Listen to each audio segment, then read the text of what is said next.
সরকারি ঘোষণার দীর্ঘদিন পরেও অ্যান্ড্রয়েড মোবাইল ফোন পাচ্ছেন না অঙ্গনওয়াড়ি সহায়িকা কর্মীরা। এর ফলে অনলাইনের মাধ্যমে কাজ করতে অনেক অসুবিধার মধ্যে পড়তে হচ্ছে তাদের। এই অভিযোগ সহ 17টি দাবি নিয়ে বুধবার জলপাইগুড়ি জেলাশাসক দপ্তরে এসে অবস্থান আন্দোলন করলেন পশ্চিমবঙ্গ অঙ্গনওয়াড়ি কর্মী সহায়িকা সমিতির সদস্যরা।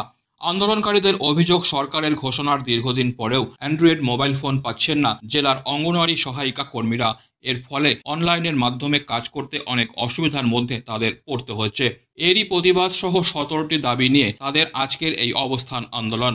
পশ্চিমবঙ্গ অঙ্গনওয়াড়ি কর্মী সহায়িকা সমিতির সদস্যরা বলেন, সরকারি ঘোষণার দীর্ঘদিন পরেও মোবাইল ফোন পাচ্ছেন না অঙ্গনওয়াড়ি কর্মী সহায়িকারা। এজন্য গত 1 অক্টোবর থেকে ডিজিটাল স্ট্রাইক পালন করছেন তারা। এছাড়াও সাম্মানিক ভাতা সহ মোট 17টি দাবি রয়েছে তাদের। এই দাবিগুলো নিয়ে জলপাইগুড়ি জেলাশাসকের দপ্তরে অবস্থান আন্দোলন শুরু করেছেন। পাশাপাশি আরজিকর কাণ্ডে দোষীদের শাস্তি এবং সঠিক বিচারের দাবি রয়েছে তাদের। এদিন জলপাইগুড়ি জেলার কয়েকশো অঙ্গনওয়াড়ি কর্মী এই অবস্থান আন্দোলনে সামিল হন। আমাদের ডিপিও ডেপুটেশন আছে, আমরা রীতিমতন মানে এই যে ডেপুটেশন করতেছি ওইটা আমরা আগে করে মানে অর্ডার করে তারপরে আসছি এখানে। আমাদের অনেকগুলো দাবিগুলো আছে, ওইটাই নিয়ে আমরা এখানে সরকারের কাছে দ্বারস্থ হয়েছি। কি দাবি রয়েছে আমাদের? প্রথমত আজকে এটা আমাদের তো অনেক দাবি আছে, তার মধ্যে আজকে মূলত দাবি আছে আজকে যে আমাদের পোষণ টাকা নিয়ে আমাদেরকে কাজ করা হয়। এখন তো ডিজিটালে সব কাজ করা হয়, তো আমাদেরকে কেন্দ্র সরকার 2বার করে আমাদের ফোনের জন্য টাকাও দিয়েছে, কিন্তু আজ পর্যন্ত আমাদের হাতে টাকা আসে নাই। কিন্তু আমাদেরকে জোর জবরদস্তি ফোনের কাজ অ্যাপসের মাধ্যমে করাইতে হয়। তো আমরা সব যতজন আমরা এই সংগঠনে জড়িত আছি, আমরা ডিজিটাল স্ট্রাইকে আছি। আর আমরা আমাদের নিবেদন করছি কি আমাদেরকে এই যে দ্রুত আমাদের যে দাবিগুলো আছে পূরণ হোক। আমরা ফোন দিলে আমরা কাজ করতে বাধ্য। আর এই 9,000 টাকার বিনিময়ে আমরা মাত্র সাম্মানিক ভাতা পাই আর সম্মানের সাথে কাজ করতে চাই। আমাদের সেন্টারে অনেক কিছু প্রবলেম আছে, পরিকাঠামো ঠিক নাই, তারপরে জলের ব্যবস্থা নাই, শৌচালয়ের ব্যবস্থা নাই, অনেক কিছু আছে। ওইটার জন্য আমাদের 17টা দাবি আছে। তার মধ্যে আজকে মূলত দাবি পোষণ টাকা নিয়ে আছে, যা আমরা অ্যাপসে কাজ করতে পারতেছি না। এই যে মোবাইল যে পাচ্ছেন না, তাহলে কি নিজেরা কিনেই কাজ করছেন? না, আমরা এখন ডিজিটাল স্ট্রাইকে আছি। ডিজিটাল স্ট্রাইক যেহেতু আমাদের 9,000 টাকাতে আমাদের এই সেন্টারে এই মানে এই অনারে আমাদের অনেকের এডিশনাল সেন্টারও চলতেছে।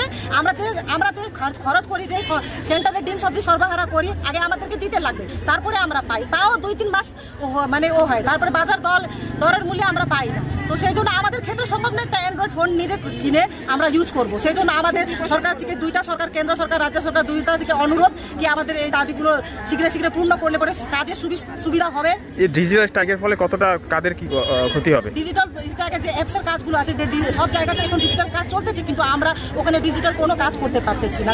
অসুবিধা হচ্ছে, অনেক অসুবিধা হচ্ছে যে মোবাইল না হওয়ার কারণে। কিন্তু এটা আমাদেরকে জোর জবরদস্তি করে লাগাইলে কিন্তু আমরা করতে বাধ্য নাই। এটা অর্ডার ছাড়া আমাদেরকে কাজ করানো হচ্ছে। যেদিন অর্ডার আসবে আমাদেরকে যা জিনিস দেওয়া আছে, যা দিবে, তারপরে আমরা কাজ শুরু করব। বলছি, কতদিন ধরে আপনাদের? অক্টোবর 1, 2023 থেকে আমরা স্ট্রাইকে রয়েছি। অক্টোবরের 1 তারিখ থেকে আজও পোষণের কোনো কাজই আপনারা ডিজিটাল মাধ্যমে করেননি? না। কালো ব্যাচটা পড়ার পেছনে কারণ? কালো ব্যাচটা পড়া যে আমাদের এই যে আরজিকর হাসপাতালে একটা নিঃসঙ্গ একটা মহিলাকে নিয়ে এরকম একটা হইলো, ওইটার জন্য আমরা এটা ঘোর বিরোধ করি। আমরা একটা মহিলা, আজকে আমরা যখন কেন্দ্রতে যাচ্ছি, আমরাও নিজে দূর দূরান্ত জায়গাতে আমরা কেন্দ্র পরিচালনা করি, যেখানে গাড়ি যায় না, কিছু যায় না, একদম নির্জন জায়গাতে আমরা এতটুকু বিশ্বাস পাচ্ছি না যে আমরা সেফটিভাবে কাজ করতে পারবো। সেই জন্য আমরা ওই প্রতিবাদে আমাদের এই বিক্ষোভ আছে। তারপরে ওই প্রতিবাদের জন্য আমরা বিচার চাই, আমরা সঠিক বিচার চাই। ওই যে মহিলাকে, একটা ডক্টরকে রাত্রেবেলা এরকম করে হয়েছে, ওইটার জন্য আমরা চাই কি ওইটা বিচারও ভালো করে হোক। আমরা একটা মহিলা। Disclaimer. This channel may not promote any violent, harmful or legal activities. All content provided by this channel is meant for an educational purpose only.